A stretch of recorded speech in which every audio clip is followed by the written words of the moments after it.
how to redeem code for YouTube Premium. So if you want to redeem code for YouTube Premium, then first you need to open up your YouTube. After opening your YouTube, you need to go with your profile, which is on the bottom right. Go with settings, which is on the top right.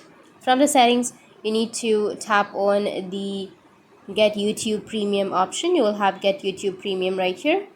Or if you don't find the option, then you just need to simply go back and you can open up your browser and search for YouTube Premium. Tap on the Get YouTube Premium, which is on the first search.